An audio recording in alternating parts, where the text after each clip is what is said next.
voici pour commencer cette évocation de Hergé et l'art de la bande dessinée. Voici un portrait d'Hergé, j'espère qu'il va bientôt apparaître. Et on se représente souvent les créateurs comme des gens très, très âgés. On voit le personnage tel qu'il apparaissait à la fin de sa vie sur les plateaux de télévision de manière plus ou moins réticente.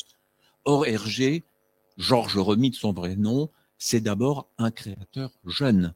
Et on le verra, l'essentiel de son œuvre s'est passé avant ses 40 ans. Donc le voici chez lui, très élégant comme il l'a toujours été. Son père travaillait dans un magasin de tailleur et sa mère longtemps lui a confectionné ses costumes. Alors je vais évoquer ce soir non pas la vie, le parcours d'Hergé, non pas tous ses personnages, on pourrait faire d'innombrables conférences autour de cette œuvre, mais véritablement l'art de la bande dessinée, la manière dont il a pris cet art et dont il l'a transformé. Et je commence par une citation d'un grand auteur contemporain, d'un grand dessinateur d'aujourd'hui, qui récemment a évoqué la magie particulière du travail d'Hergé. Je vous lis cette citation, ce sera la seule, hein, rassurez-vous. Tintin reste à ce point immaculé qu'un enfant d'aujourd'hui peut croire à ce monde où les messieurs ont des chapeaux, les avions des hélices et les téléphones des fils. Tintin se conjugue au présent. Il y a là un grand mystère que j'essaie de percer de temps à autre sans y parvenir. L'œuvre d'Hergé exerce aujourd'hui encore un pouvoir qui échappe à mon entendement et toute tentative d'explication reste incomplète. Cet homme aurait-il, dès l'origine du genre, défini les principes intangibles qui régissent la bande dessinée, délimité à lui seul ses contours et fixé son essence même? Et dès lors, peut-on admettre que peut-être nul ne pourra faire mieux que ce trait retenu et souple, contraint et vivant à la fois, que personne ne pourra atteindre une telle harmonie entre l'écrit et le dessiné?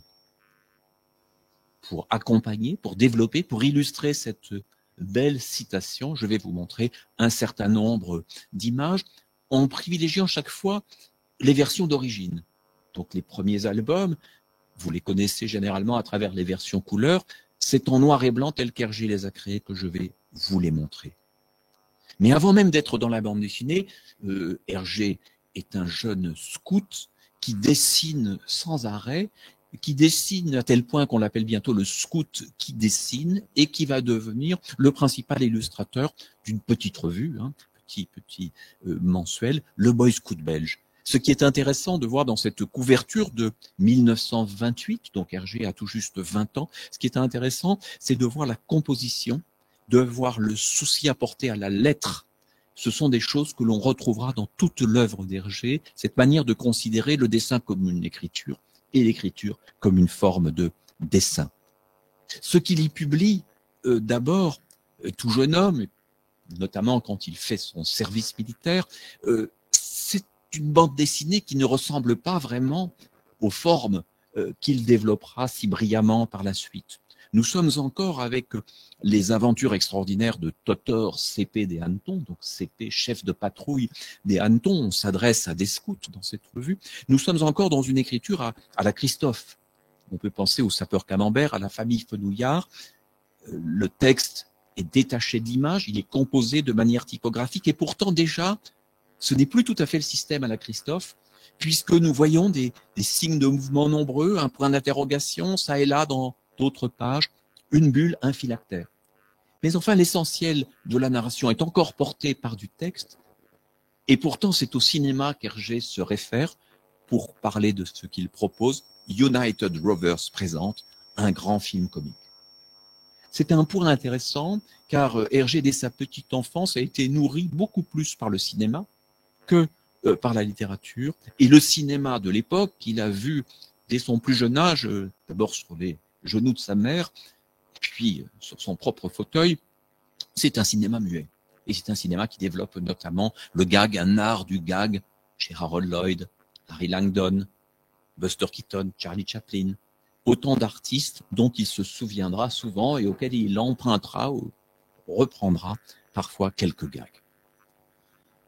Hergé a dû arrêter ses études à la fin du secondaire. Ses parents sont d'un milieu modeste, ont peu d'argent, et puis à l'époque, les études supérieures ne sont pas vraiment à la mode. Et il entre d'abord dans un journal catholique ultra-conservateur, le XXe siècle, il y entre comme employé au service des abonnements, c'est-à-dire comme gratte-papier. À l'époque, il s'agit de recopier des listes d'abonnés, de mettre à jour ces listes, et il dessine sur le côté. Jusqu'au jour où le personnage qu'on voit sur la gauche de l'écran, l'abbé Norbert Wallet, responsable du journal, remarque les dessins que fait Hergé, s'intéresse à lui, et lui propose de devenir l'illustrateur du journal. Donc, ce n'est pas pour la bande dessinée qu'Hergé commence à travailler pour le XXe siècle. Il est engagé à la fois comme illustrateur tout-terrain, photographe même, mais la photographie, il la pratiquera bien peu.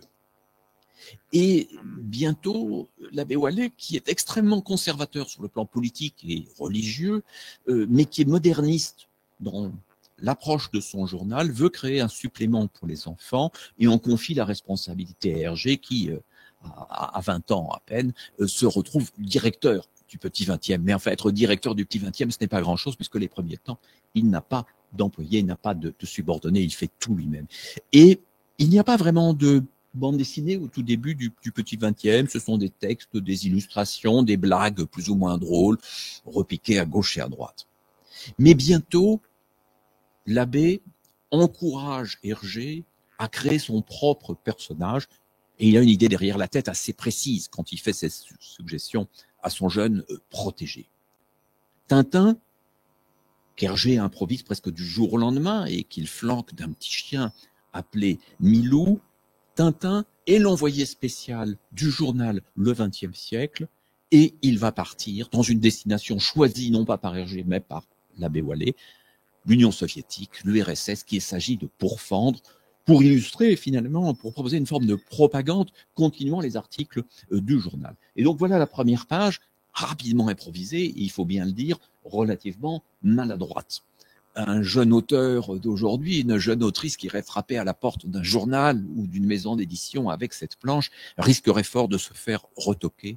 Mais à l'époque, pourtant, les enfants sont immédiatement accrochés par ce petit personnage et son chien qui partent en train pour vaincre à eux seuls les bolcheviks.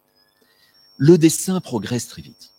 Et l'art de la bande dessinée, nous le voyons quasi s'inventer, se matérialiser à travers les pages et les doubles pages, puisque c'est par 2 pages à la fois que Tintin au pays des soviets paraît dans le petit 20e. Ici, nous sommes à la page 8, celle où Tintin prend son visage définitif, c'est-à-dire où sa mèche se redresse et se fige grâce à un coup de vent, avec cette phrase remarquable de Milou qui dit dès le début ce qu'est l'essentiel de Tintin, accélère Tintin. Avant d'être un album idéologique, avant d'être l'album politique dont rêvait le directeur du journal, c'est un album fondé sur la vitesse, comme le seront tous les premiers Tintins. Et vous voyez évidemment le talent qu'Hergé a pour composer ces cases, pour leur donner un dynamisme extraordinaire avec ces traits de vitesse qui prolongent la voiture, les roues déformées à la Lartigue, le pare-choc qui touche le bord droit de la case, l'avion qui dépasse du bord gauche, tout est rempli, tout est dynamisé, et c'est véritablement cela le sujet. On sent ici que le jeune Hergé, dont le style est encore très différent de celui qu'il aura plus tard, surtout dans les albums en couleur, est déjà maître de son art, qu'il y a là un style qui n'est pas le style auquel il arrivera, mais qui est un style qui se tient parfaitement et qui d'ailleurs fait penser à certaines bandes dessinées beaucoup plus contemporaines. Ce qu'on sent aussi dans l'apprentissage de l'art de la bande dessinée qu'il y a chez Hergé, c'est cette confiance très rapide dans le langage de l'image. Ici, nous avons une scène, une de ces scènes obligées, scène très célèbre, celle des élections truquées. Hélas, ce genre de scène n'est pas tout à fait, n'appartient pas uniquement au passé. Il y a trop de pays aujourd'hui où elle pourrait trouver des échos. Ce qui est extraordinaire, c'est que Tintin et Milou, dissimulés derrière la palissade, sont à peine visibles. Ce qui est plus extraordinaire encore, c'est qu'ils ne disent rien. Il n'y a pas de commentaire, il n'y a pas de prêchi-prêcha. Un point d'interrogation à la deuxième case, un point d'interrogation et un point d'exclamation à la troisième. Et pour le reste, simplement du dialogue. Camarades, 3 listes sont en présence, l'une est celle du Parti communiste, dit l'un des orateurs à la tribune. Et les gens le regardent et l'écoutent. Dès la deuxième image, la foule est menacée par des armes braquées sur eux, et les regards se baissent et s'inclinent. Et ils achèvent de s'incliner à la dernière image. Personne, je proclame donc la liste communiste votée à l'unanimité. Il y a là une efficacité extraordinaire, une confiance pour les jeunes lecteurs, petits lecteurs qui ne connaissent pas tous les méandres de la politique, de comprendre simplement que ces élections truquées, elles reposent sur la peur, sur la menace, et qu'il n'est pas la peine de l'expliquer plus lourdement. Tintin, au début, est l'envoyé spécial, le reporter du petit 20e, mais voici les seules cases où nous le voyons écrire. On ne sait trop à qui il enverra cet article immense, interminable, peut-être une parodie aussi de la surcharge d'écriture, du bavardage de certains journalistes. Ce qui est certain, c'est que désormais, il va vivre ses aventures et qu'il sera suivi par une caméra invisible, par le regard d'Hergé, qui nous permettra de vivre les aventures de ce reporter à la première personne. Il y a d'autres journalistes dans les médias les plus divers qui ont, à la manière de Tintin, vécu leurs aventures. À la fin de cette histoire, qui est en Belgique la première bande dessinée de cette forme à paraître et qui a suscité un engouement assez grand pendant l'année de la parution, l'abbé Wallet a une idée assez extraordinaire. Pour mesurer l'audience de son journal, pour rassembler les jeunes lecteurs, il s'agit plutôt de garçons à l'époque, et notamment de jeunes garçons issus du scoutisme, il annonce le retour de Tintin. Tintin, après avoir échappé à 1000 périls, va arriver gare du Nord à Bruxelles et on invite les enfants à l'accueillir. Hergé est un peu anxieux à cette idée, se demande s'il ne va pas se retrouver devant un tout petit groupe obligé. Et pourtant, dans la dernière page de l'histoire, il dessine cette situation du retour le jour même où le retour va se produire, sans savoir comment cela se passera. Simplement, les photos qui ont été prises le même jour, dans les mêmes circonstances, nous montrent effectivement de très nombreux enfants, avec un enthousiasme extraordinaire. Ils voient sortir Tintin, un jeune garçon, un jeune scout qu'on a habillé pour la circonstance, auquel on a confié une valise avec un certain nombre de cachets qui font un peu russe. Et le seul détail qui les trouble vraiment, le seul détail qui pourrait éveiller la suspicion, c'est que ce Tintin tient Milou en laisse, alors que jamais dans les aventures, Milou n'a été tenu en laisse. Autre intuition extraordinaire de l'abbé, on ne va pas se contenter d'une publication dans la presse, on va réaliser un album.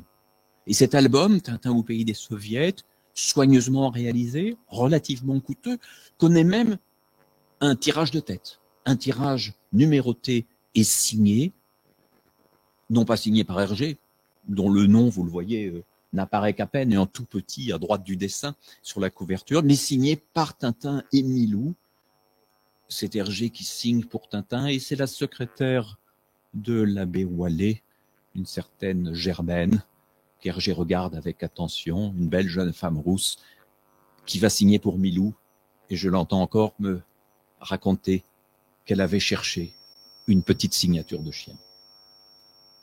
Enfin, l'album se vend, l'album est un succès, les enfants sont là, en redemandent, et Hergé se dit, mais il faut continuer. Et lui-même aimerait bien envoyer d'emblée Tintin en Amérique, l'Amérique le fait rêver depuis toujours, mais l'abbé Wallet a l'idée, rétrospectivement peut-être pas si bonne que cela, de l'envoyer au Congo, l'immense colonie belge, qui manque toujours de main-d'œuvre. Il faut susciter des vocations coloniales, et donc il s'agit d'une certaine façon à nouveau d'un album de propagande. Hergé n'est pas allé en Russie soviétique, il n'est pas davantage allé au Congo, et il a reflété les préjugés colonialistes de son temps. Si vous avez eu l'occasion de voir sur Arte la remarquable série de documentaires Colonisation, vous verrez que les jugements parfois durs que l'on porte sur Tintin au Congo sont bien peu de choses par rapport à la réalité sanguinaire de la colonisation. Et quand on lit la propagande coloniale de l'époque, on sait aussi que cet album est, oserais-je dire, plus bête que méchant. Cette besogne terminée, sans trop d'enthousiasme, Hergé peut enfin envoyer Tintin à Chicago, un Tintin qui, à cette époque-là, est presque aussi voyou ou gangster que ceux qu'il doit combattre. On a parfois l'image d'un Tintin extrêmement sage, conventionnel, etc., toujours bon, toujours vertueux. Le premier Tintin, ce n'est pas tout à fait son cas. Mais l'art de la bande dessinée progresse. Et c'est une des choses absolument frappantes et même fulgurantes chez Hergé, que de le sentir, album après album, désireux d'aller plus loin, désireux d'approfondir et son dessin, et la qualité de ses dialogues, de ses récits, mais surtout l'organisation de ses pages. De mettre au point ce langage dont il n'est évidemment pas l'inventeur. La bande dessinée, on le sait aujourd'hui, elle est née dans les années 1830 en Suisse avec Rodolphe Töpffer.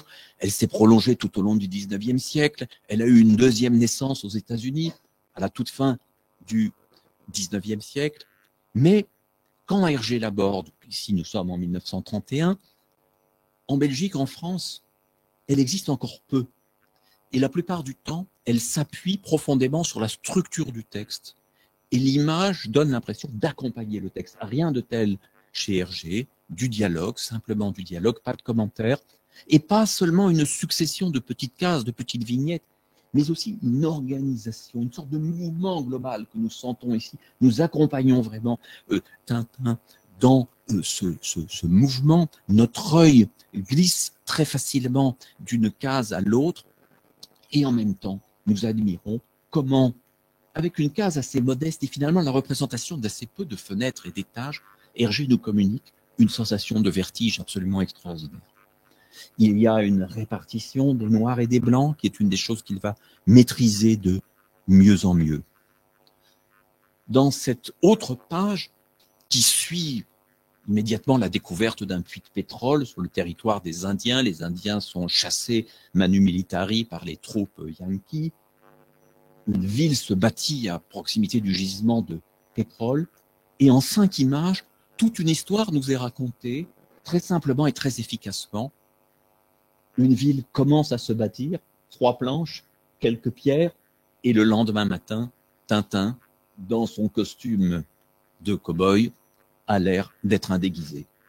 C'est une efficacité remarquable, et c'est une des choses qui sera toujours essentielle pour Hergé, l'art de l'ellipse. Et c'est une chose essentielle pour tous les auteurs de bande dessinée, puisqu'il s'agit somme toute de créer une impression de continuité et de lisibilité, de fluidité, à partir de la discontinuité fondamentale qui est celle de la bande dessinée, puisque entre les images, il se passe un certain nombre de choses.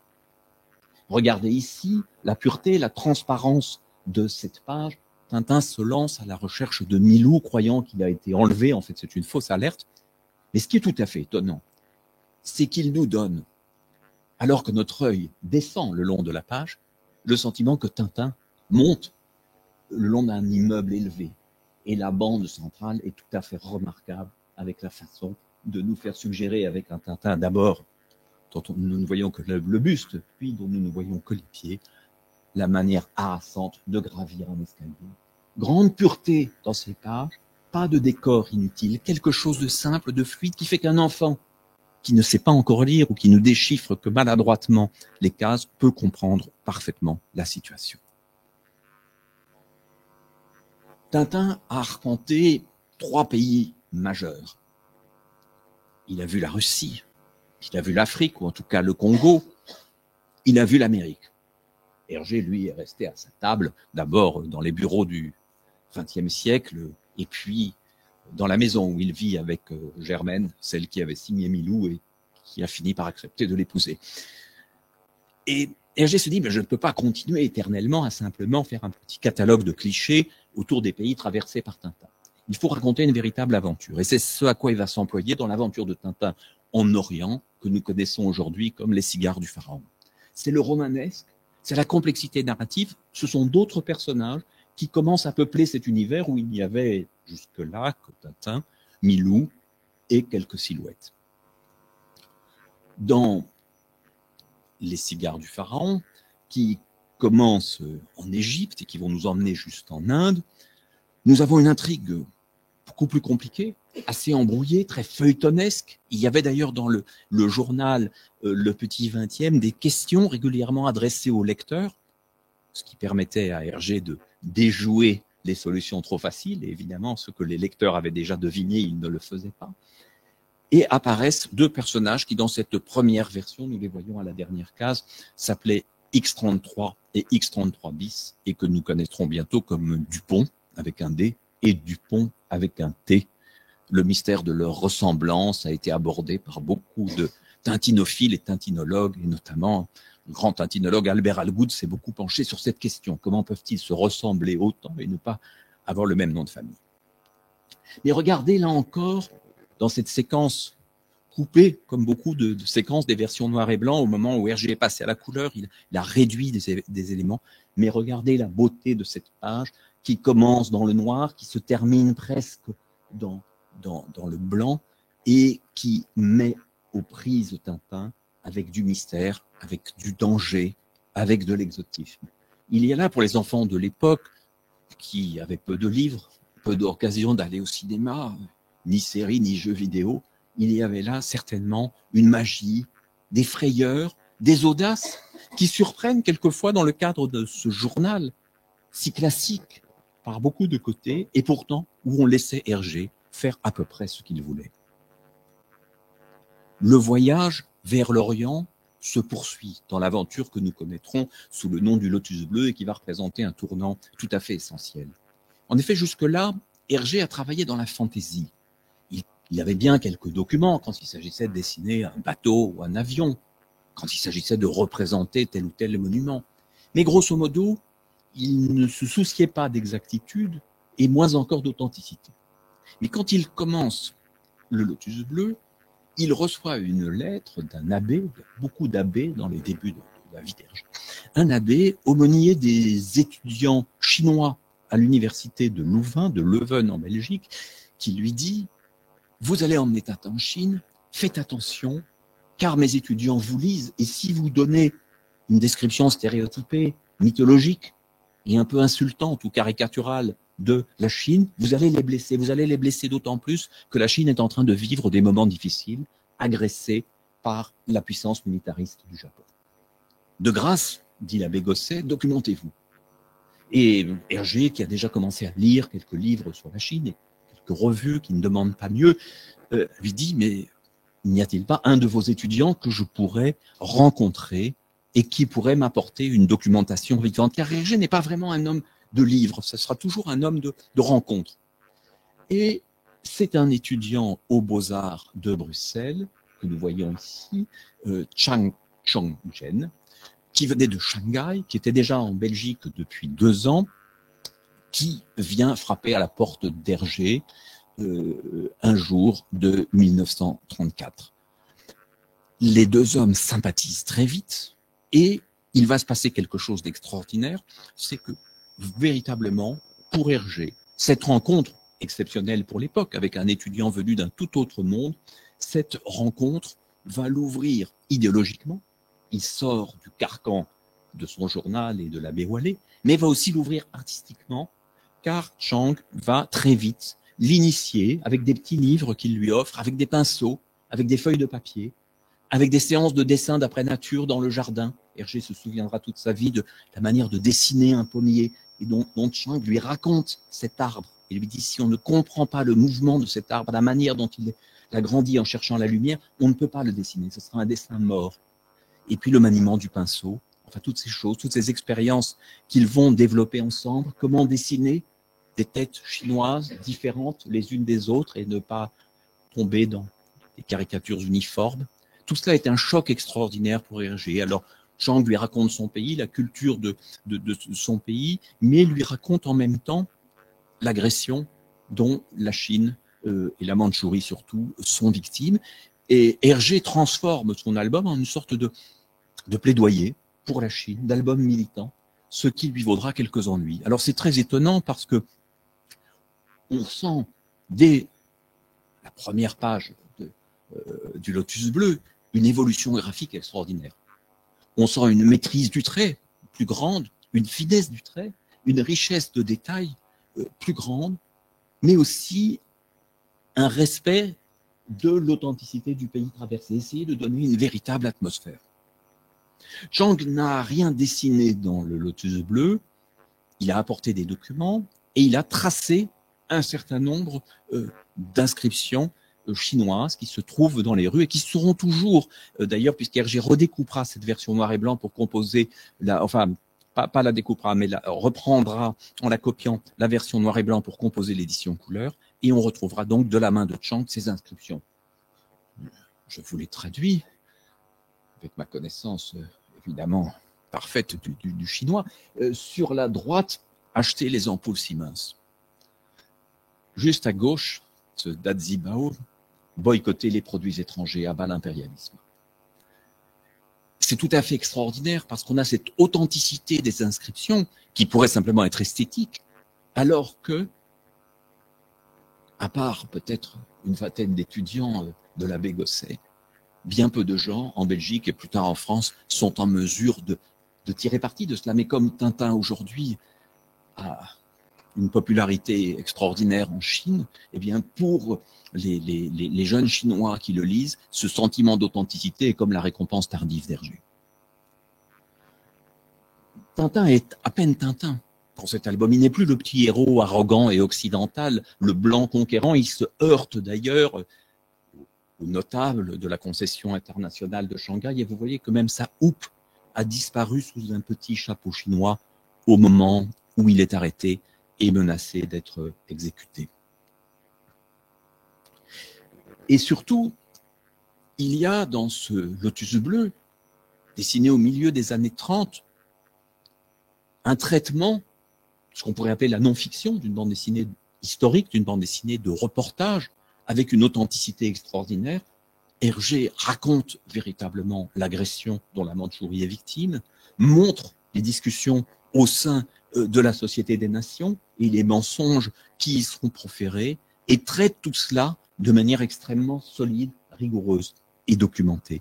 Ça reste une page d'histoire, et c'est une page d'histoire qui énervera énormément de gens et aura des remontées diplomatiques et des pressions au sein de la rédaction du petit 20e. Mais Chang persuade Hergé de ne toucher à rien. Il dit à Hergé, nous avons raconté la vérité. S'ils veulent nous attaquer, qu'ils nous fassent un procès, ce sera la meilleure des publicités.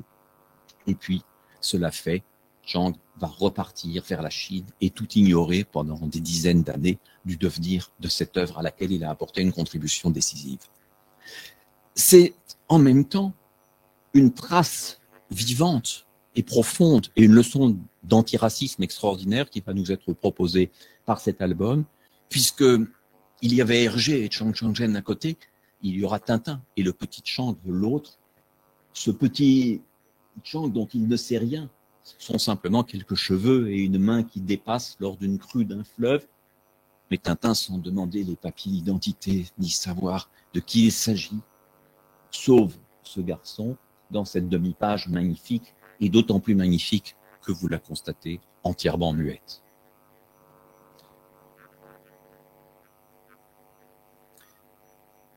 Miracle des langues, peut-être le petit Chang était-il allé à l'Alliance française. En tout cas, il s'exprime dans un français parfait et le dialogue peut se nouer instantanément. Et Tintin, comme Chang, partagent les préjugés qu'ils avaient chacun sur le peuple de l'autre, les représentations stéréotypées de la Chine, les représentations stéréotypées de l'Occident qui sont dans la tête du petit Chang. Et cette amitié va se nouer et certainement pour des centaines de milliers, des millions d'enfants, ce sera un des moments peut-être marquants d'une notion, d'une rencontre entre les peuples par-delà les préjugés. Ceux qui par contre ne comprennent rien, ceux qui par contre ne se transforment pas, ce sont les Dupont et Dupont, qui de pays en pays continueront à ne comprendre que les stéréotypes, que les clichés, s'obstinant à s'habiller dans un costume supposé local et typique. On les verra en matelot dans d'autres aventures, on les verra en grec alors qu'ils sont aussi de David, etc. Et remarquez par contre la diversité des visages, cette capacité de faire exister une foule de gens qui ne sont pas habillés en mandarin. Regardez aussi la complexité de ce groupe et la pureté de tout ce qui reste dans l'image, une manière de faire exister un monde avec simplement une ligne, deux lignes, une rue est là, une place. On n'a pas besoin de représenter trop de choses. L'aventure se termine et pour la première fois, Hergé atteint quelque chose qui n'appartenait pas du tout au langage de ses premiers albums, qui est de l'ordre de l'émotion, qui est de l'ordre de la véritable rencontre ou de l'amitié entre deux personnages, et ces adieux sont déchirants. Tintin n'oubliera jamais Chang, ses lecteurs non plus. Pour l'album Le Lotus Bleu, Hergé veut un écrin plus beau encore. Il commence à ajouter à l'intérieur des pages en couleur, des hors-textes qui parsèment ça et là le récit. Et pour la couverture, il veut trouver quelque chose de marquant, de frappant, qui ne sera pas redondant par rapport au titre, qui ne sera pas un résumé de l'histoire.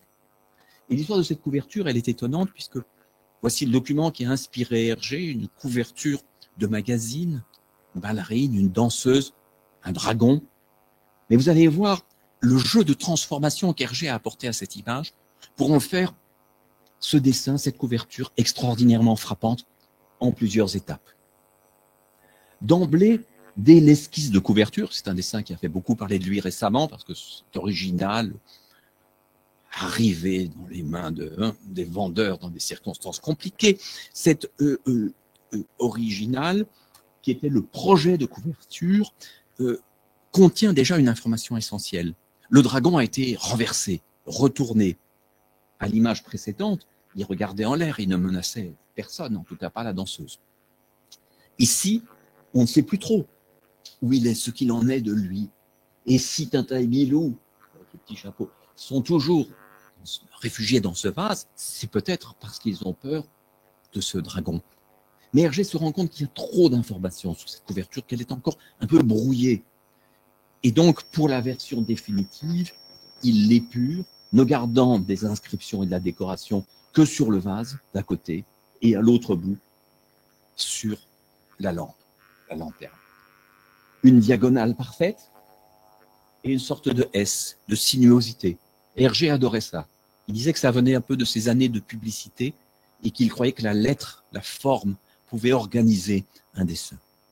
Mais véritablement, là, nous pouvons avoir le sentiment, en tout cas le jeune enfant pourrait avoir un instant le sentiment que, eh bien, que ce dragon est là, menaçant. Et puis, dernier retournement, au moment où on passera à la couleur, Hergé permutera le rouge et le noir, et sur cet album qui évoque la couleur bleue, le lotus bleu, c'est le rouge qui triomphera et s'imposera, alors que ce dragon est une sorte de pure forme d'encre. Un petit miracle. C'est peut-être la plus belle couverture de l'histoire de la bande dessinée. Il faut continuer et les albums se succèdent assez rapidement pendant les années 30. Hergé est encore un jeune homme.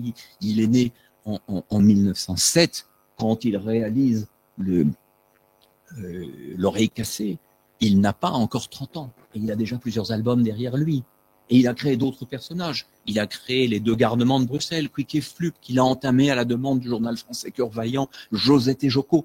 Il produit un rythme extrêmement soutenu et avec une imagination qui semble toujours en éveil.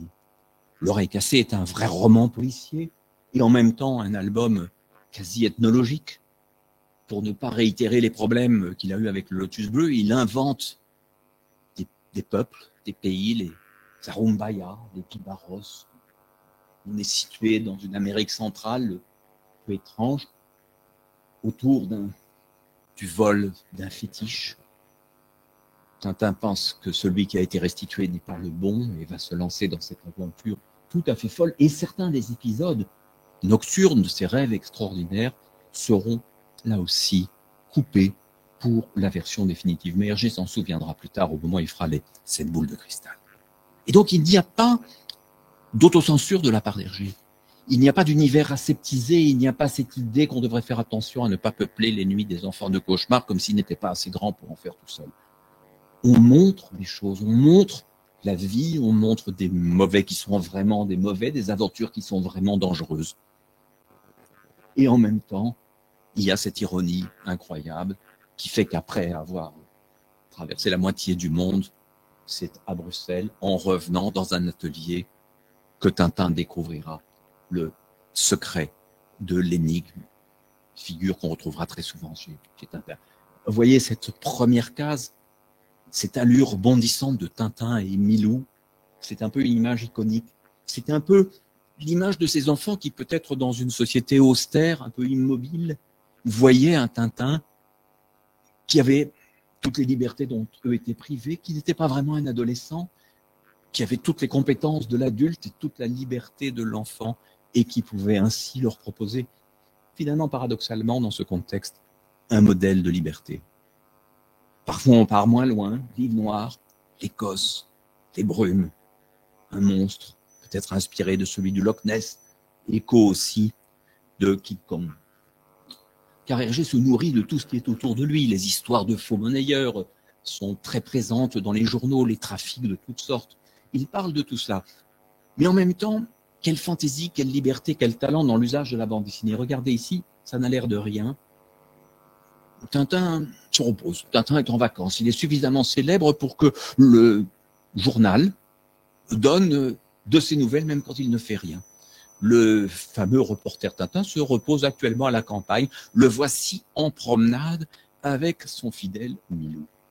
Mais voici que Milou fait un bond.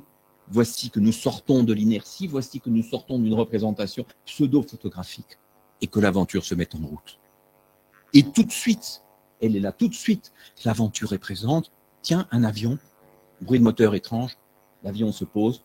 Tintin s'approche pour aider. On lui tire dessus. On le laisse inanimé. Quel début d'histoire, quelle intensité et quel art de l'ellipse. Vous voyez, très peu de dialogue, aucune explication et une situation déjà très complexe, en 2 pages et une douzaine d'images. Ce Tintin des albums noir et blanc, il n'a rien d'un enfant sage. Il n'a rien d'un modèle de vertu. Le voici qui traverse le wagon-restaurant après avoir séjourné sur le toit du train, noirci par la vapeur. Suit et Milou, lui, qui profite de l'aventure pour embarquer au passage le poulet qui devait être servi, comme dans d'autres cas, il abusera quelque peu du whisky Loch Lomond. Il y a là une joie, une clarté. Évidemment, si on veut parler de l'art de la bande dessinée, notez au passage la manière dont la trajectoire de Tintin épouse l'œil du lecteur, avec une maîtrise du rapport gauche-droite que beaucoup d'auteurs confirmés de la bande dessinée un peu partout n'ont pas. Chez Hergé, on épouse toujours le mouvement de la lecture, le mouvement du regard. Il y a une clarté qui n'exclut pas la complexité des détails, mais il y a une première lecture qui est toujours possible.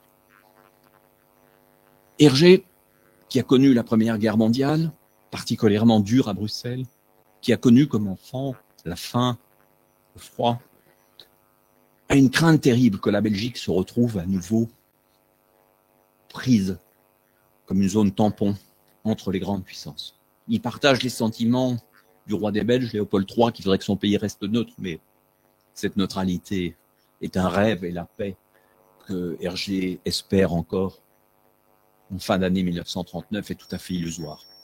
Quand les troupes allemandes entreront en Belgique, le journal Le XXe siècle va disparaître immédiatement. Hergé, comme des centaines de milliers de Belges, part sur les routes en exode. Et quand il rentre à Bruxelles, il n'a plus de journal et il serait loin de pouvoir vivre de ses albums. Alors, il va faire un acte qui lui sera souvent reproché, et on peut dire par certains côtés à juste titre, qui est d'accepter de publier dans Le Soir, grand quotidien belge, mais qui n'est pas Le Soir normal, qui est un soir contrôlé par l'occupant, et donc qui est un journal de propagande. Et dans Le Soir, il propose un petit supplément qui ressemble furieusement au Petit 20e, et c'est accentué par cette phrase, ce slogan, Tintin et Milou sont revenus. Ils sont revenus comme si, comme ça, tour de passe-passe. Ah, rien n'était là, c'était le Petit 20e, c'est plus le Petit 20e, c'est le Soir jeunesse, allez, oublions tout ça. C'est en même temps une manière d'apporter de la distraction aux jeunes lecteurs, mais c'est aussi, et ça lui sera reproché, une manière de cautionner, par son talent et sa popularité, ce journal. On peut voir une métaphore, enfin j'y ai parfois pensé, dans le fait que la première page publiée dans Le Soir Jeunesse, première page du Crabe aux pinces d'or, ça commence de manière un peu nauséabonde par Milou qui fouille dans les poubelles. Et tout va naître d'une boîte de crabe vide, une boîte de crabe déchirée. Mais bien sûr, le Crabe aux pinces d'or, c'est le moment, la première fois après le Lotus bleu, où un véritable autre personnage va exister.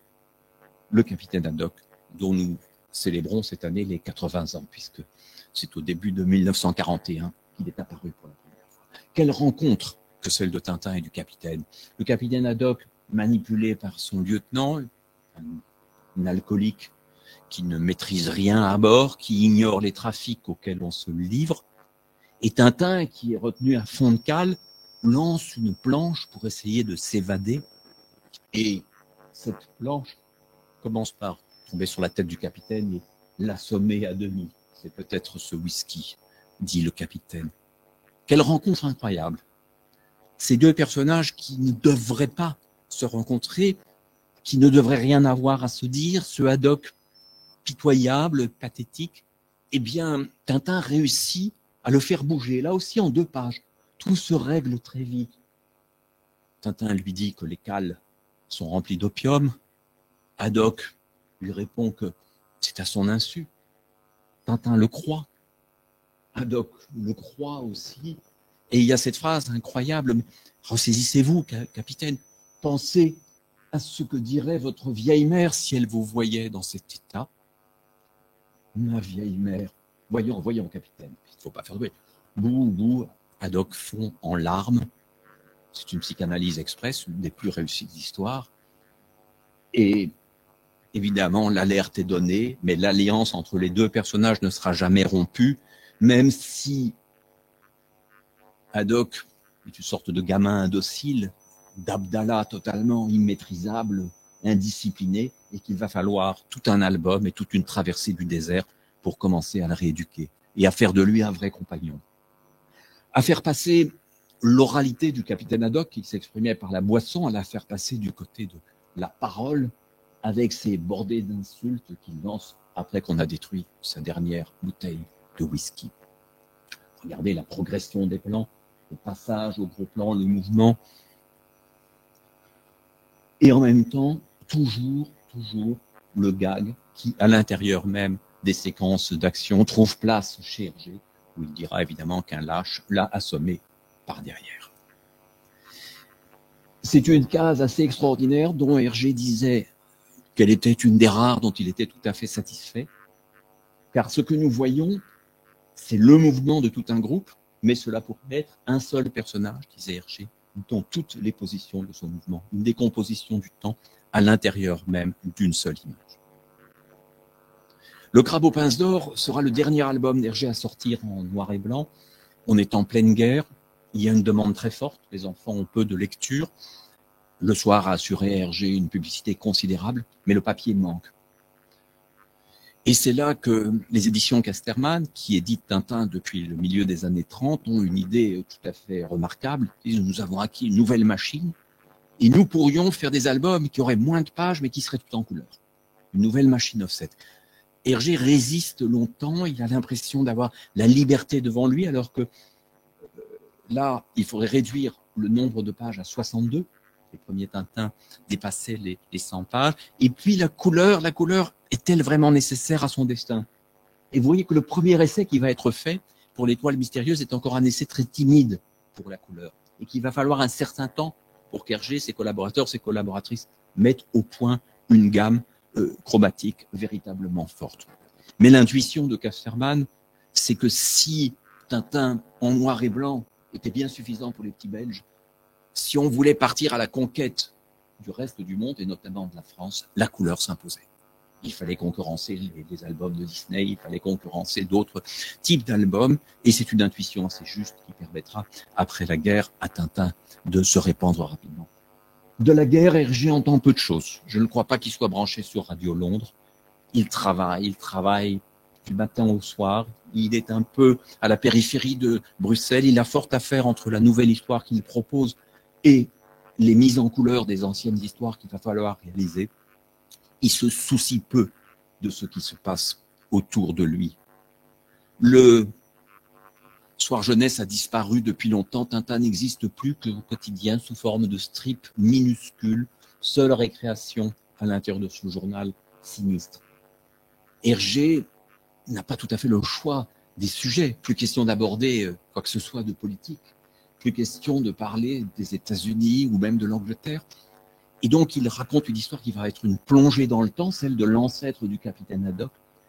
Et il va y avoir une densité extraordinaire qui va gagner cette histoire. Le premier scénario qu'Hergé a vraiment préparé et écrit, Le secret de la licorne, une densité extraordinaire pour créer un suspense, non plus seulement à la fin de chaque double page, mais à la fin de chaque strip, à la fin de chaque bande d'images.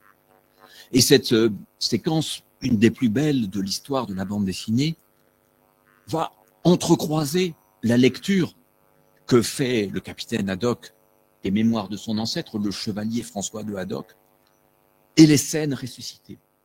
Haddock mime les scènes, Haddock les vit, et Hergé nous fait passer sans arrêt d'une époque à l'autre, avec une fluidité extraordinaire. Nous ne nous demandons pas d'où viennent ces images, elles apparaissent, prolongeant un geste, prolongeant un objet, dans le chapeau, etc. C'est tout à fait admirable, extraordinaire, une séquence d'une complexité que le jeune Hergé n'aurait jamais pu imaginer. Il faut une maîtrise pour faire cela, rester parfaitement intelligible, et puis faire vivre ces bateaux, faire vivre ces pirates, tout cela dessiné avec une précision extraordinaire.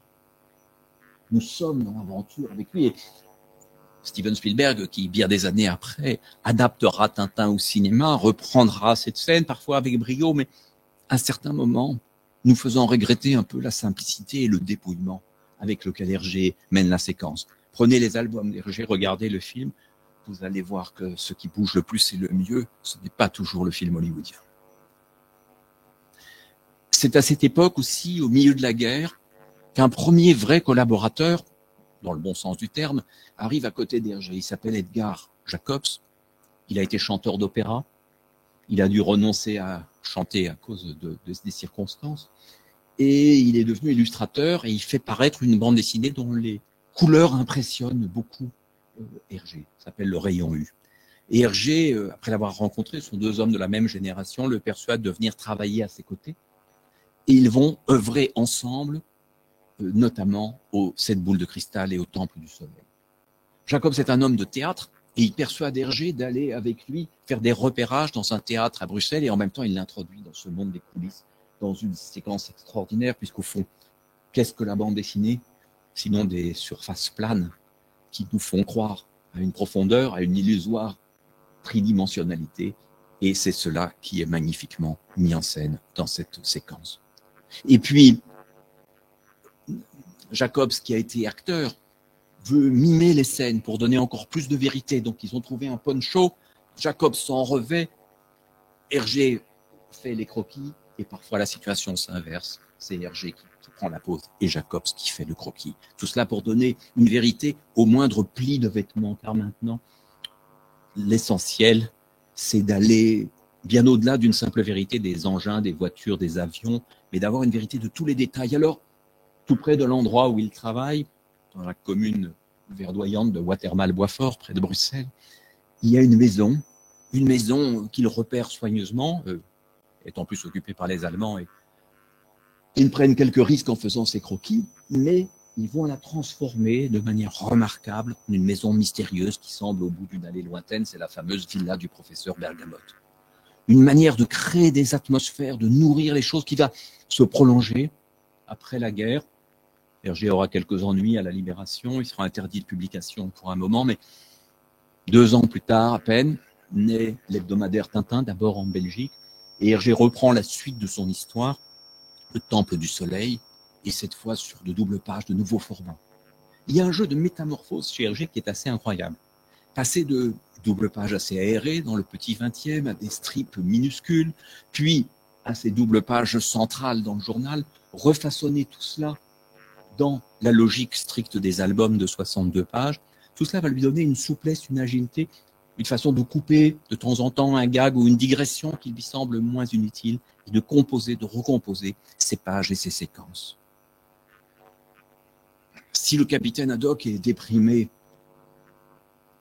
à l'annonce de l'enlèvement de Tournesol, qui s'est revêtu d'un bracelet Inca et qui pour cela a été jugé sacrilège, cette dépression du capitaine Haddock est aussi l'écho de celle d'Hergé après la guerre, conscient que peut-être il n'a pas agi tout à fait comme il aurait dû ou pu le faire, même s'il n'y a pas de compromission politique majeure dans les aventures de Tintin dessinées pendant la guerre, fatigué par toutes ces années de travail ininterrompu et la mise en couleur des albums, terriblement attristé par la mort de sa mère qui est morte folle sans le reconnaître dans l'immédiate après-guerre. Et tout cela là-bas, et Hergé qui a toujours dessiné, doute et se demande s'il ne va pas arrêter la bande dessinée, mener une toute autre vie, faire toute autre chose. Par moments, ses mains se couvrent d'eczéma, il est même incapable de dessiner. Cette attitude de Haddock, on la retrouvera plus tard dans un autoportrait d'Hergé. Alors, au moment même où le succès est là, où les albums se répandent, Hergé abandonne l'histoire en cours, abandonne le journal Tintin, le plus grand désarroi de Raymond Leblanc qui a lancé ce journal, qui veut le développer en France. Hergé part en Suisse, prend des vacances, fait des fugues. Parfois, personne ne sait où il est. Et le journal Tintin va jouer avec cette situation dans un premier temps, en faisant comme si c'était la suite du mystère Tintin, un feuilleton. Hergé a disparu. Les lecteurs peuvent-ils le retrouver? Une nouvelle sensationnelle. En réalité, ça n'a rien de sensationnel. C'est simplement la mélancolie, une mélancolie enfouie qui ressurgira à plusieurs reprises et qui est là. Et le pauvre Hergé, qui est contraint, ne serait-ce que par solidarité avec les autres dessinateurs qui travaillent dans le journal, qui est contraint de reprendre le travail, se représentera désormais un peu comme l'esclave, la victime de Tintin, et c'est une chose qu'il faut prendre au sérieux. Notez aussi que Hergé, qui a fait vivre Milou, était plutôt un homme à chat qu'un homme à chien. Alors, pour sortir de cette dépression, pour sortir de cette interminable après-guerre, de cette culpabilité, il ne faut plus faire voyager Tintin simplement d'un pays à l'autre. Il faudrait quelque chose de plus vaste, de plus ample. Et Hergé se souvient de ce que lui avait soufflé un collaborateur scientifique du journal Le Soir, envoyer Tintin dans l'espace. Bernard Heuvelmans, c'est le nom de cet homme, lui avait d'abord proposé d'envoyer Tintin sur Mars. Et Hergé a dit, non, Mars, c'est la science-fiction, c'est pas bien. Soyons raisonnables, la Lune suffira. Et nous sommes en 1950, qui est la première version d'Histoire, déjà abandonnée sur scénario d'autres. Et Hergé va aborder avec un sérieux extraordinaire, un rapport à la documentation tout à fait inouï, l'idée du voyage vers la Lune. Il n'y a pas de NASA à l'époque, il n'y a même pas de Spoutnik. Et donc, il ramasse des revues, une petite bibliothèque sur le sujet, il consulte un grand scientifique français, Alexandre Adanoff, et lui demande des conseils sur ce à quoi pourrait ressembler une fusée, un poste de pilotage. Il fait construire une maquette entièrement démontable qui lui servira à réaliser des photos. Et avec les collaborateurs qu'il commence à rassembler autour de lui et qui feront bientôt l'équipe des studios Hergé, avec les collaborateurs, eh bien, il va donner cette représentation tellement crédible, tellement réaliste, et le souci du réalisme lui est venu aussi de Jacobs, que nous aurons l'impression, avec les personnages des aventures de Tintin, avec Tintin, Haddock, les Dupont, mais aussi le professeur Tournesol qui est arrivé entre-temps, nous aurons l'impression d'y aller véritablement. Il y a là une quête d'authenticité, de crédibilité, inconnue de la bande dessinée jusqu'alors. Et vous voyez que Hergé, qui est plutôt un dessinateur d'instinct, là, se fait entourer par une équipe de gens extrêmement précis. Et voici ces scènes inoubliables, la fin d'Objectif Lune, quand la fusée va partir, qu'on ne sait pas si les personnages reviendront jamais, parce qu'en plus, l'idée quand même assez étonnante d'Hergé, assez pionnière, la fusée est supposée faire l'aller-retour. Ces moments inoubliables où les cases s'élargissent, où l'espace prend une dimension épique, et puis ce titre qui donne tout d'un coup une nouvelle dimension à toute l'aventure. Ce n'est pas Tintin sur la Lune, Tintin et Milou sur la Lune, c'est on a marché sur la Lune. Et ce on, à l'intérieur d'un genre encore supposé tout à fait mineur, ce on donne tout d'un coup une ampleur. L'idée que c'est nous, les lectrices, les lecteurs, nous, le public, les enfants, les adultes, qui, avec Tintin, avons marché sur la Lune. C'est l'humanité tout entière. Et quand on voit les mots que Tintin prononce, dans cette nuit désolée, on a l'impression d'entendre Armstrong et ses compagnons et les discours de la NASA. Ça y est, j'ai fait quelques pas pour la première fois sans doute, magnifique sans doute, pour la première fois sans doute dans l'histoire de l'humanité, on a marché sur la Lune. Et vous voyez l'échelle de ce petit Tintin dérisoire perdu par rapport à l'ampleur de l'aventure qu'il vit. Ah, on est loin de la première page de Tintin au pays des soviets et des fanfaronnades. Et puis on peut de nouveau aborder des sujets politiques. L'affaire Tournesol, c'est la guerre froide. La Sildavie, où Tintin s'était rendu avant la guerre et était alors menacé d'annexion par la Bordurie voisine.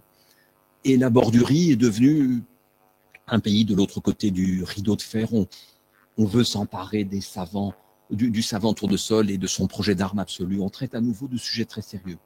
Mais Hergé n'est plus seul, il a toute une équipe autour de lui, des dessinateurs, son père sur la droite qui rassemble la documentation, les coloristes, dont une que nous voyons au milieu de l'image et qui deviendra la seconde épouse d'Hergé.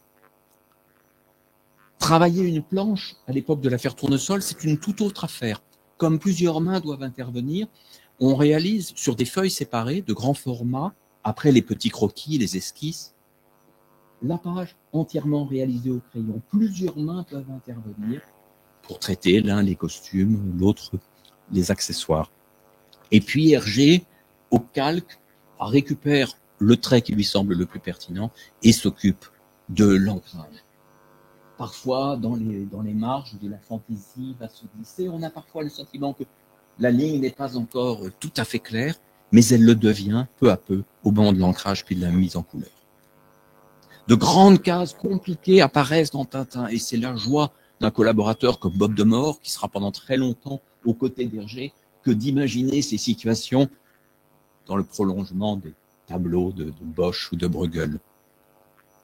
À d'autres moments, on joue avec la multiplicité de petites cases et des gags purement visuels qu'Hergé glisse avec une habileté incroyable à l'intérieur d'une aventure dont les enjeux sont sérieux. On a l'impression que c'est peut-être une façon aussi de temps en temps de récupérer les plus jeunes de ses lecteurs par un côté slapstick.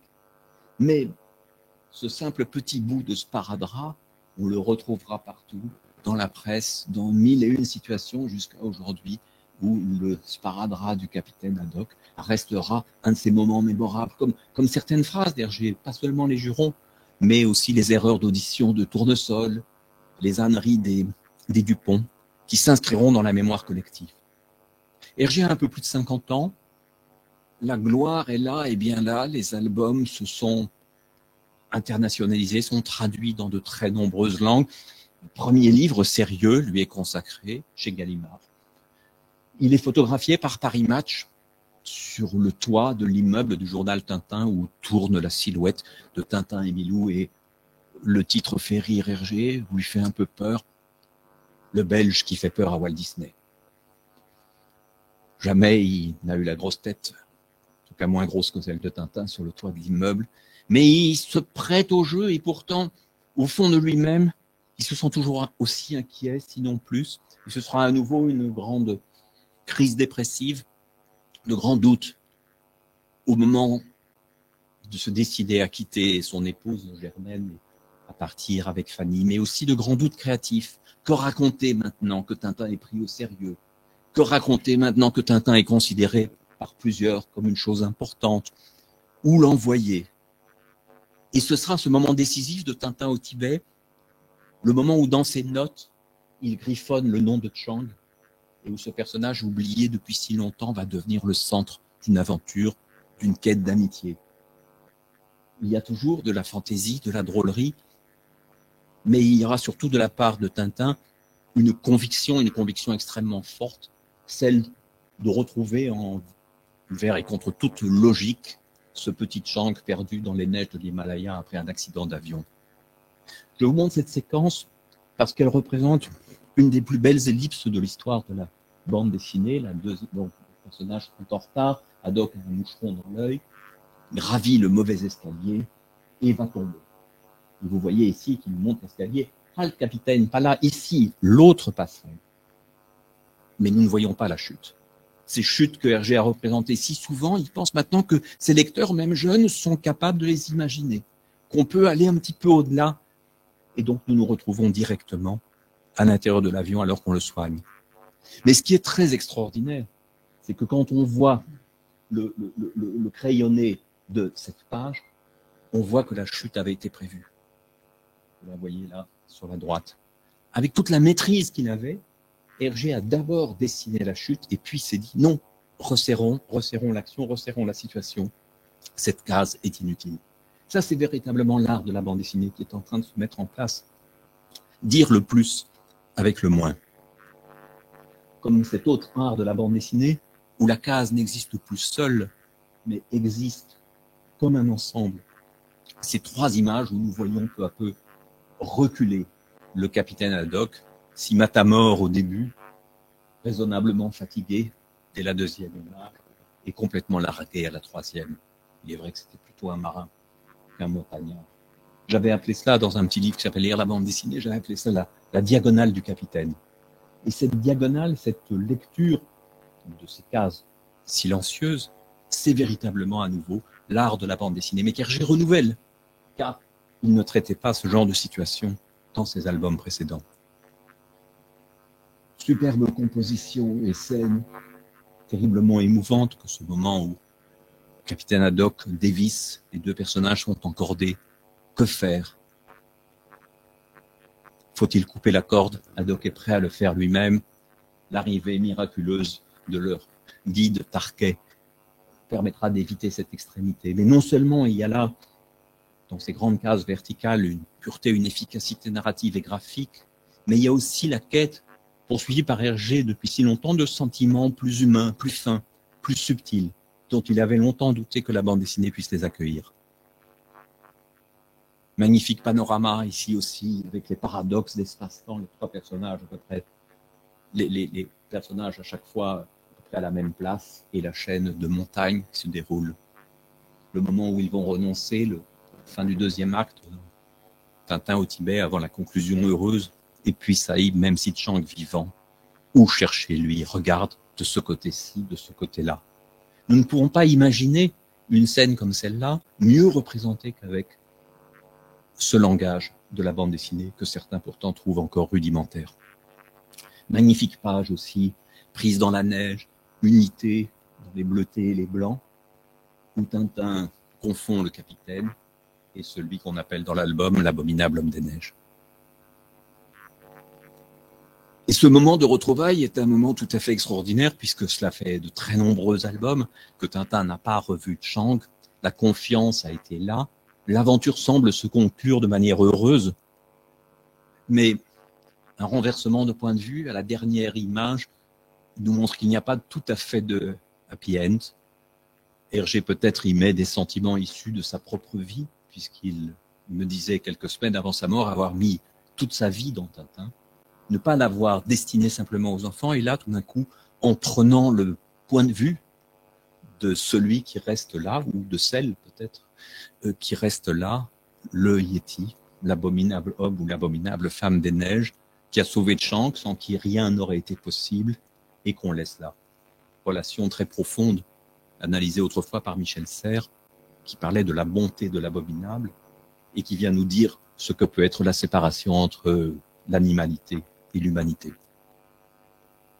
Après cette quasi-tragédie, Hergé nous offre un nouveau feu d'artifice, il a retrouvé une certaine sérénité, et Les Bijoux de la Castafiore sont une comédie extraordinaire. J'ai consacré à cet album un livre entier, donc je vais glisser rapidement dessus. C'est un livre plein de finesse, où Hergé se livre presque à une auto-parodie de son travail, de ses trucs, mais où en même temps, il nous glisse un indice majeur et invisible dès la première image, la pie, celle qui fera la solution de l'histoire. Il joue avec le lecteur, avec sa méfiance, avec sa suspicion. L'homme qui passe, l'accompagnateur de la Castafiore, nous semble suspect. En réalité, c'est pour de toute autre raison qu'il essaye de ne pas être vu et entendu. Ce rêve extraordinaire, un des plus remarquables de l'œuvre d'Hergé, où il condense de façon quasi freudienne la Castafiore et le perroquet qu'il lui a offert, et ce haddock nu au milieu de perroquets qui le désapprouvent. C'est une image que j'ai évidemment très longuement commentée, mais que chacun peut commenter à sa façon. Un album où les bruits, la musique, les parasites de toutes sortes se font entendre avec les gammes qui se continuent, avec le perroquet, avec le téléphone qui ne produit que des erreurs. C'est la communication qui se dérègle totalement. La bande dessinée qui se prolonge jusque dans le noir pendant une panne de courant, arriver à raconter clairement et simplement une scène sans plus d'images. Hergé qui va jouer avec son propre dessin et au moment où le professeur Tournesol, généralement mieux inspiré, pense avoir inventé un nouvel appareil de télévision, un appareil en couleur, avec une série de filtres colorés qui font plutôt penser aux techniques d'imprimerie, et où tout se défait, tout se dérègle, tout revient, même les Dupont se dédoublent une fois encore, où Hergé, au dessin habituellement si clair et si net, joue avec son propre dessin, mais sans oublier de garder, quand il y a du chimie dans la vision, des phylactères parfaitement lisibles. Les deux derniers albums me convainquent un peu moins. Vol 714 pour Sidney et Tintin et les Picaros, mais ils ont leurs adeptes. Hergé est un peu ailleurs. Hergé s'est essayé à la peinture, Hergé est devenu collectionneur, Hergé, avec sa seconde femme, s'est mis à voyager, alors que toutes ces aventures, il les avait faites sans voyager. Hergé rencontre Andy Warhol, qui fait son portrait. Hergé est interrogé longuement par Numa Sadoul, un jeune homme qui est venu le voir et lui fait parler sérieusement de son travail au milieu des années 70. Un jeune dessinateur hollandais, Jos Swart, forge le concept de ligne claire, de clare lane, pour définir le style d'Hergé. Et Hergé dit oui, mais ce n'est pas qu'une question de style graphique. La ligne claire, c'est avant tout une façon de raconter. C'est avant tout une façon de vouloir garder une histoire lisible et le dessin est à son service. Et surtout, tout à la fin de sa vie, Hergé va retrouver Chang. Il avait d'abord retrouvé son adresse, il lui avait envoyé le lotus bleu en couleur, puis Tintin au Tibet. Et puis des journalistes se sont entremis et comme Hergé ne peut pas aller en Chine, il est déjà malade en plus. On fait revenir Chang. Chang est accueilli en Belgique en 1981 comme un chef d'État. C'est véritablement quelque chose d'extraordinaire, il comprend mal ce qui lui arrive. Mais ce qui se passe, c'est que ce n'est pas simplement l'inspirateur d'Hergé ou son assistant qui revient. C'est véritablement le personnage de Tintin qui a cette collision extraordinaire entre le réel et l'imaginaire qui se prolongera à la mort d'Hergé dans le journal Libération, qui n'avait pas toujours été tendre avec Hergé. Dans les années 70, on le traitait plutôt de vieux réac. Et là, tout d'un coup, cette réconciliation, cette idée qu'on peut illustrer le siècle, et en tout cas illustrer le journal tout entier, uniquement à partir de cases de Tintin. Hergé laisse un album inachevé et la volonté qu'il n'y ait pas de Tintin après lui, et Tintin et l'Alphard sera publié.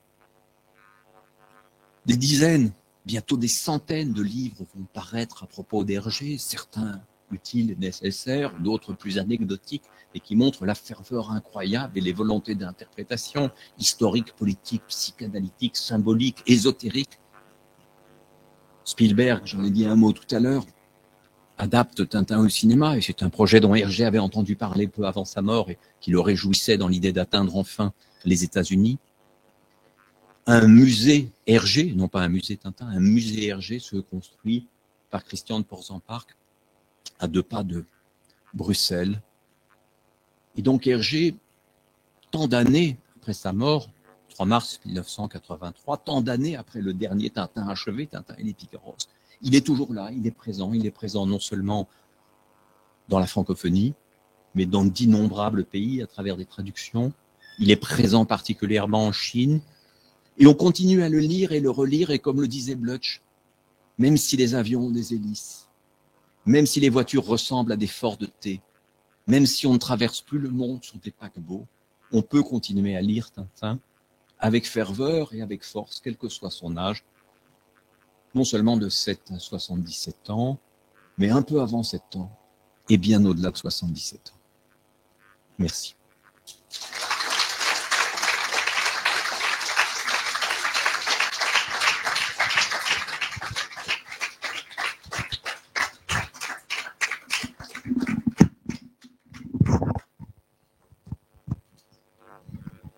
Pardon, j'ai été un petit peu plus long que prévu. Mais voilà, on pourrait parler beaucoup plus longuement d'Hergé et puis on va essayer de répondre à quelques questions. En tout cas, merci pour ce voyage passionnant, vraiment. C'était sur les pas d'Hergé, mais aussi, moi, ça m'a donné envie de relire les albums très vite. Donc, c'est le but, et puis de relire les premiers en noir et blanc parce que ça les fait redécouvrir. Et on s'aperçoit qu'aujourd'hui, on parle de romans graphiques, mais que les premiers Tintins, et particulièrement le Lotus Bleu, le Sceptre d'Autocar, ce sont déjà des romans graphiques. On va traquer les petits détails que vous avez su nous montrer sur grand écran. Donc, alors, on va prendre des questions alors à distance, et puis peut-être que dans la salle aussi, certains souhaitent poser des questions. En tout cas, nous, on a des tintinomaniaques, j'ai appris le terme. Il existe des tintinophiles, des tintinologues, des tintinomaniaques, des ergéologues, des ergéophiles. Voilà, on peut être tous là à la fois, et c'est pas nécessairement une maladie très grave. En tout cas, ça donne des gens très passionnés. Hein. Alors, une première question, mais qui vient de Gloria, qui se trouve aux États-Unis. Elle aimerait savoir, c'est sur la période du petit 20e, qu'est-ce qui se passait en France dans le domaine de la BD? Oh ben, il y avait une bande dessinée très vivante, mais la bande dessinée n'avait pas toujours la même forme que celle d'Hergé. C'est une tradition qu'on appelle d'ailleurs pendant longtemps les illustrés, où le texte reste prépondérant, où les adaptations littéraires sont très nombreuses. Mais évidemment, Tintin existe aussi un petit peu en France, dans Cœur Vaillant. Ça lui assurera une certaine popularité. Et puis, il va y avoir assez vite le journal de Mickey et l'arrivée de bandes dessinées américaines. Donc, c'est un mixte, c'est un ensemble. Et après la guerre, évidemment, il y aura plusieurs tendances. La BD belge qui va beaucoup s'imposer, qui au moment de Pilote deviendra une BD franco-belge, puis franchement française, avec le génie de Goscinny, mais aussi les bandes dessinées américaines qui continueront à être traduites. Donc plusieurs traditions se mêleront. Il n'empêche que la petite Belgique, grâce à Hergé, va attirer énormément de dessinateurs et d'auteurs, et une véritable école se formera. Bon, j'ai cité Jacobs, mais bien sûr, il y a Gigé, il y a Franquin, il y a Tilleux, Peillot, tant d'autres auteurs remarquables qui probablement n'auraient pas pu développer leur carrière s'il n'y avait pas d'abord eu dans les années 30 Hergé. Alors, une question de Xavier à Bagneux. Les aventures de Tintin ont été largement analysées. Alors, il nous dit plus de 600 livres. Oui, je crois qu'on doit en être à peu près là. Oui, quand Tintin, bibliographie d'un mythe, recense, je crois, 450 livres, mais il y en a tellement qui paraissent depuis. Ça s'est accéléré d'ailleurs. Et bon, parfois quand je vois Tintin et les plantes, Tintin et la philatélie, bon, etc., on se dit bon, il y a des livres dispensables, mais je crois qu'il y a des passionnés qui malgré tout s'y intéressent. Alors sa question c'était, a-t-on fait le tour du sujet? Est-ce que l'essentiel a été atteint? Est-ce qu'on peut encore trouver du neuf? Ou cette œuvre universelle et inusable révélera-t-elle un jour de nouveaux secrets? Je crois qu'il y a encore des choses à découvrir. L'œuvre est d'une richesse extraordinaire. Et là, par exemple, la maison d'édition dont je m'occupe, qui s'appelle Les Impressions Nouvelles, publie en novembre un livre d'un Suisse, Geoffroy Kürzner, qui s'appelle Hergé et la presse, ses aventures dans les journaux du monde entier. Et on va s'apercevoir à quel point Hergé était profondément, même quand les albums étaient devenus importants, un homme de presse, et à quel point l'œuvre a rayonné d'abord dans les journaux, y compris avec des adaptations saugrenues. C'est-à-dire que quand, par exemple, les Portugais ont commencé à traduire Tintin, et le responsable du journal disait « Est-ce qu'on peut le mettre en couleur, ça plairait plus aux enfants ?» Et Hergé disait « Oui ». Et il les laissait faire leurs propres couleurs qui n'ont rien à voir avec les siennes. Alors, on va parler de la grande histoire et peut-être un peu de polémique. Alors, deux questions qui s'articulent ensemble. Laurent, qui est en France, et Bertrand, en Allemagne. L'un sur que vous inspirent les autodafés des albums de Tintin au Canada? Tout autodafé me consterne. Et qui disait, alors je ne sais plus quel grand personnage disait, là où on brûle des livres, on finit par brûler des hommes. Qu'on critique Tintin, je peux le comprendre. Qu'on critique bien d'autres livres, je peux le comprendre. Mais qu'on brûle, je crois que c'était vraiment une image absolument sinistre, aussi sinistre que celle d'un supposé homme politique qui tout d'un coup braque une arme vers des journalistes. Ce sont des choses, des images qu'on ne voudrait ne jamais voir. Et voilà, on peut critiquer Hergé. C'est vrai que j'ai beaucoup d'affection pour lui, mais dans le livre Hergé, fils de Tintin, la biographie, je détaille des choses que je ne pouvais pas détailler ici, puisque ce n'était pas précisément mon sujet. Bien sûr, il y a des choses à dire sur Tintin au Congo. Bien sûr, il y en a d'autres à dire sur Tintin en Amérique, pourquoi pas. La représentation des Indiens, peut-être aujourd'hui, ne serait pas de la même façon. Bien sûr, on pourrait considérer qu'il y a des éléments de misogynie. Les femmes sont peu présentes. On peut expliquer pourquoi, mais n'empêche, ça reste un problème, peut-être pour les jeunes lectrices d'aujourd'hui. Bien sûr, l'attitude d'Hergé pendant la guerre n'est pas exemplaire, mais il y a aussi beaucoup de rumeurs, et beaucoup de rumeurs parfois excessives, infondées, qui feraient d'Hergé un ami des nazis, enfin ce qu'il n'a jamais été. Voilà, donc tout ce que je demande dans ces choses-là, c'est de l'étude, de la précision et de la nuance. Je pense qu'on répond à une question de Bertrand aussi, hein, qui parlait de la guerre, son attitude pendant la guerre, et puis aussi le nez de Rastapopoulos. Enfin, oui, non, mais il y a qui ait même eu des éléments antisémites dans Tintin. Hélas, on ne peut pas le nier. Et je ne suis pas la géographe d'Hergé, je suis son biographe, je suis un admirateur de son art. Maintenant, nous pouvons aussi prendre d'autres grandes œuvres. On le sait pour Voltaire, on le sait pour Balzac, pour Jules Verne. On peut aussi trouver dans leur œuvre et dans leur vie des choses qui ne sont pas exemplaires. Je ne pense pas non plus qu'on puisse se passer d'une lecture historique. Et le cas de Tintin au Congo, par exemple, est très intéressant parce que si on prend la première version qui est outrancièrement colonialiste, où on voit par exemple Tintin faire la classe sur votre pays, la Belgique. Le cours est rapidement interrompu.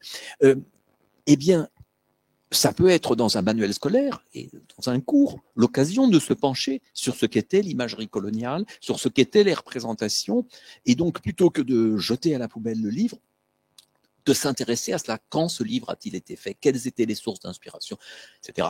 Ça ne veut pas dire que ce livre, sans le moindre avertissement, puisse être mis facilement dans les mains des enfants d'aujourd'hui. Et là, je crois qu'il y a quelque chose d'important, c'est-à-dire que toute œuvre, même problématique, peut être lue, mais on ne peut pas la lire en faisant abstraction, quelquefois, du contexte dans lequel elle a grandi. Si on avait, imaginons qu'un dessinateur d'aujourd'hui publie au premier degré Tintin au Congo aujourd'hui, on dirait c'est un livre abject. Ça serait épouvantable. Ce serait véritablement insultant. Mais si on se dit ça a été fait il y a presque un siècle, et les gens étaient encore beaucoup plus racistes qu'on ne peut l'imaginer. Par exemple, je prends un exemple simple mais révélateur. Dans Tintin au Congo, dans la Jeep, Tintin est assis à côté de Coco. Eh bien, à cette époque-là, jamais un blanc ne se serait assis à côté d'un petit noir. Donc, vous voyez, ça retourne un peu la chose. Ce n'est pas pour excuser Hergé, mais pour contextualiser. Et ce sont des choses importantes. Hergé prend la défense des Indiens. On peut dire qu'il en donne une représentation mythologique en Amérique. Mais il prend quand même la défense des Indiens contre les soldats yankees qui les chassent de leur terre. Donc voilà, essayons d'avoir un regard équilibré et puis de nous souvenir que si nous pouvons encore lire Hergé aujourd'hui, beaucoup de ces albums ont été créés il y a extrêmement longtemps dans un monde totalement différent, où toutes les représentations, même progressistes, dans les films colonisation auxquels je faisais allusion, on voit ce qu'a été l'exposition coloniale, par exemple. Les foules qui se pressaient devant ces reconstitutions, les gens qu'on avait fait venir de toutes les colonies, ça suscitait extrêmement peu de protestations, même de la part de la gauche et des progressistes et des intellectuels. Donc, ne demandons pas à Hergé, qui a grandi dans un milieu très marqué à droite et très marqué religieusement, ne lui demandons pas d'être plus lucide que les esprits les plus éclairés de son temps. Mais l'œuvre d'Hergé nous permet d'éclairer aussi l'histoire. Elle permet d'éclairer l'histoire et elle peut être lue aussi, mais de manière critique. Vous savez, moi-même avec Françoise Coyton, à une toute autre échelle, j'ai fait des bandes dessinées dont certaines sont parues il y a près de 40 ans. Eh bien, il y a des choses que je ne referai plus de la même façon. Il y a des représentations qui me gênent un peu. Voilà, on peut évoluer, et Hergé lui-même a évolué. Il y a une générosité chez le Hergé de Tintin au Tibet qui n'est pas présente à l'époque de Tintin au pays des Soviets. Ce n'est pas le même homme.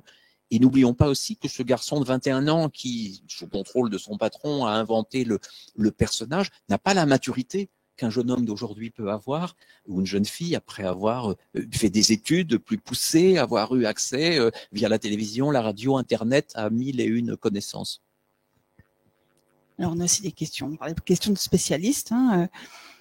Nous avons une question de Roberto à Barcelone sur la ligne claire. Est-elle donc inspirée de l'art chinois et de sa rencontre avec l'étudiant chinois aux Beaux-Arts ? On peut dire ça par certains côtés. On peut dire aussi que ça vient du travail publicitaire qu'Hergé a fait à ses débuts. Et ça vient surtout très profondément du fait que la bande dessinée est un art de la reproduction, de la reproductibilité technique, comme disait Walter Benjamin. C'est-à-dire que Hergé ne crée pas d'abord pour l'original, même si aujourd'hui ces originaux suscitent les convoitises, atteignent des cotes incroyables. Il travaille pour être reproduit dans des journaux, puis dans des livres. Et il sait que son trait va être altéré, que les nuances, les détails risquent d'être perdus. Et que pour les enfants qui le lisent, la compréhension est essentielle. Donc, il y a chez lui une volonté d'épurer, de simplifier, qui était là déjà chez Rodolphe Töpffer au XIXe siècle pour les mêmes raisons, qui est de se dire il faut qu'il reste quelque chose du dessin, qui reste l'essentiel, même si un certain nombre de qualités graphiques ont disparu. Et Hergé n'a pas forgé lui-même le concept de ligne claire, hein, c'est, comme je le disais, le dessinateur hollandais Jos Swart qui l'a forgé, mais ce concept a connu une fortune énorme et je crois qu'il correspond assez bien à une certaine idée de la bande dessinée. Parce qu'après tout, n'oublions pas une chose, la bande dessinée nous fait voir des mondes, des pays, nous emmène jusque sur la Lune, ou parfois plus loin dans certaines œuvres de science-fiction. Mais après tout, ce ne sont que de toutes petites images, côte à côte, sur une page d'un livre pas si grand. Et c'est un art de miniaturiste, et qui dit miniaturiste dit aussi art de l'épure. Ce style répond à cela. C'est une réflexion que je me suis faite récemment, mais je me suis dit, on oublie que la bande dessinée, profondément, nous emmène vers quelque chose d'extrêmement vaste à partir d'images extrêmement petites. Et je pense que c'est un des secrets de cet art et peut-être de sa modestie aussi et peut-être parfois de la frustration que les auteurs peuvent avoir. Alors, vous parliez de la Lune, justement. Donc, César, en Colombie, me demande s'il y a une relation, si vous voyez une relation entre de la Terre à la Lune et Jules Verne. Alors, Jules Verne a été peu lu par Hergé, mais vous savez, même s'il l'a peu lu, les grands romans de Jules Verne, Le Tour du monde en 80 jours, Voyage au centre de la Terre, de la Terre à la Lune, etc., font partie de l'imaginaire collectif, aussi à travers les images qui les accompagnaient, qu'Hergé a peut-être vues. Il se trouve qu'un des amis et des conseillers d'Hergé, Jacques van Melkebeek, était un bon connaisseur de Jules Verne. Et à travers lui, peut-être certaines choses sont passées. Mais Hergé disait toujours qu'il l'avait très très peu lu. En même temps, on retrouve aussi la Lune chez Méliès, on la retrouve chez Fritz Lang, on la retrouve chez Cyrano de Bergerac. Donc c'est un vieux mythe, c'est un vieux rêve. Et quand Hergé veut s'arracher au quotidien et au monde qu'il a connu, penser à la Lune plutôt qu'à la planète Mars, c'est quelque chose, somme toute, de logique.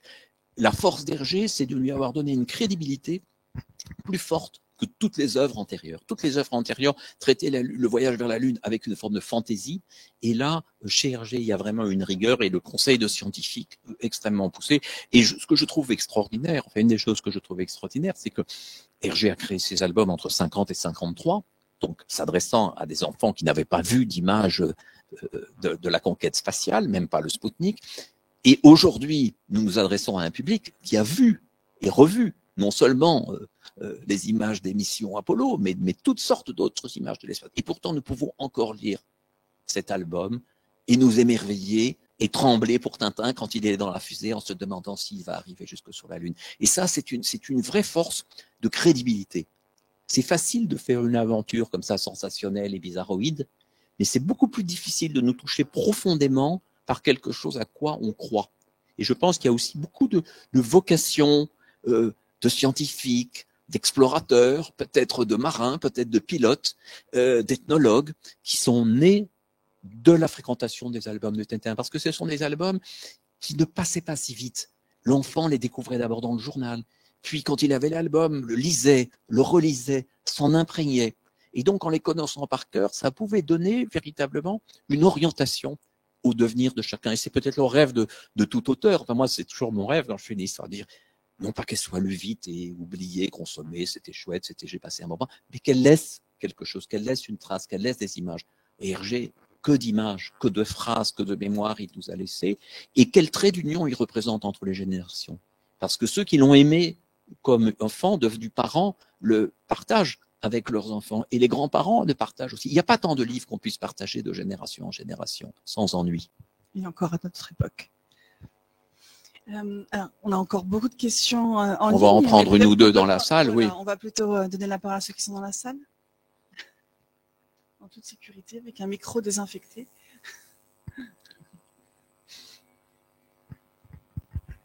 Oui, bonsoir. Vous décrivez absolument d'une manière implacable la construction qu'a pu avoir Hergé dans toute sa vie au cours de son travail de bande dessinée. Mais ma question est impossible, mais néanmoins, comment se fait-il qu'une partie de la population jeune n'est pas accrochée avec l'œuvre d'Hergé, au point que il la rejetait même, si j'ose dire.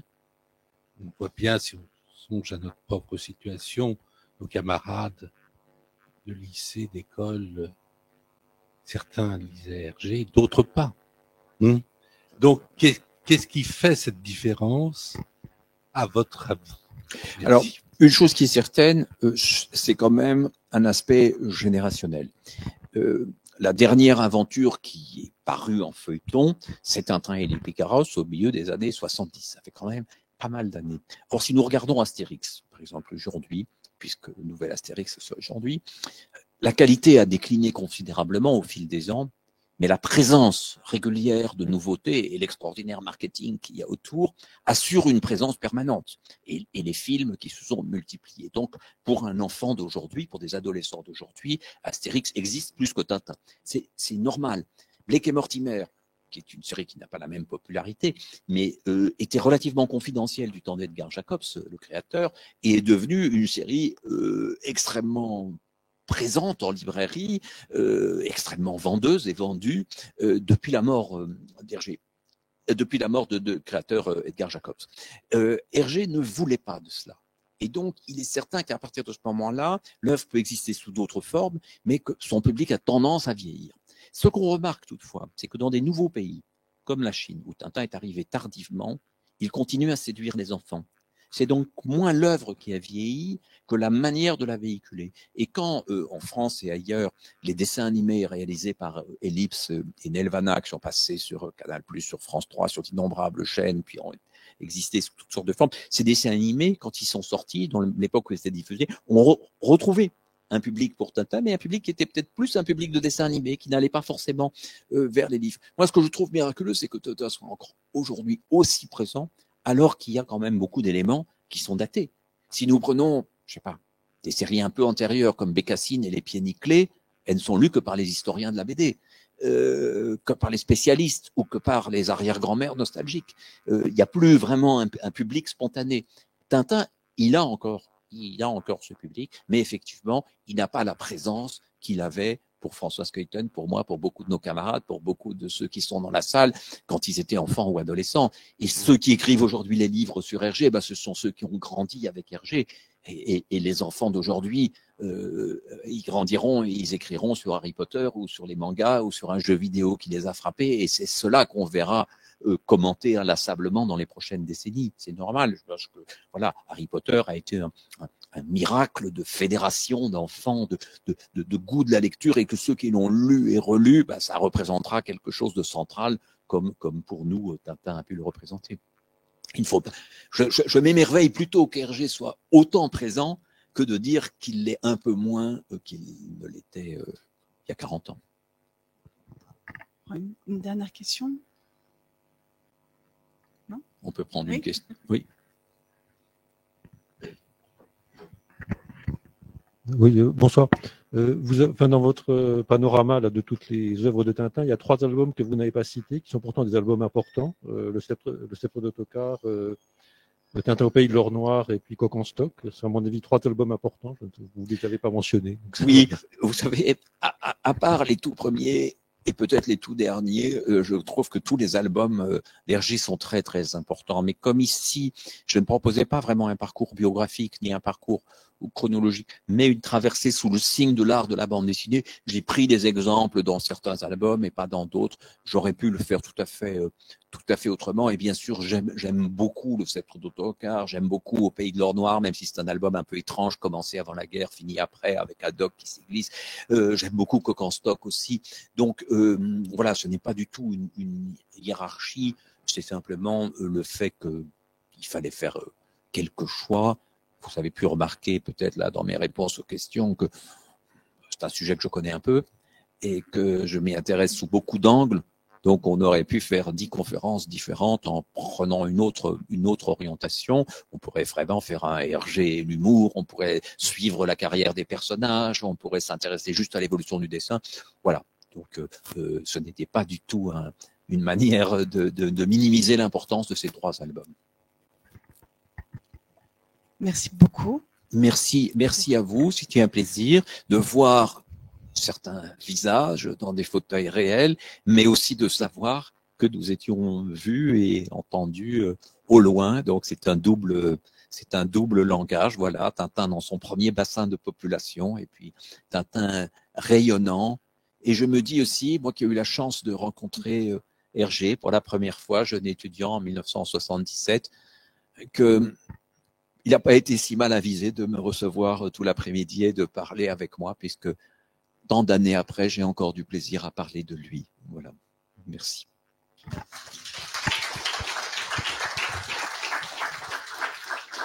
Alors, très rapidement, les événements à venir. Donc, vous êtes tous invités sur place ou en ligne pour une soirée de projection de court-métrage franco-argentin le vendredi 5 novembre pour notre festival annuel habituel et enfin, nous pouvons proposer sur site autour de Paris-Buenos Aires, donc le 5 novembre.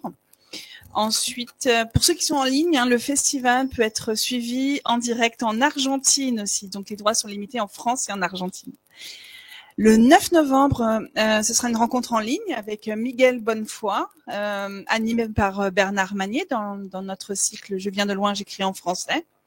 Et notre dernier rendez-vous sera le 15 novembre en partenariat avec le CERATP pour une conférence « Qu'est-ce qu'une nation ?» animée par l'historien et académicien Pascal Horry. Et ça, c'est le 15 novembre à 19h également. Bonne soirée à tous et puis rendez-vous pour la dédicace juste à l'extérieur. Bonne soirée.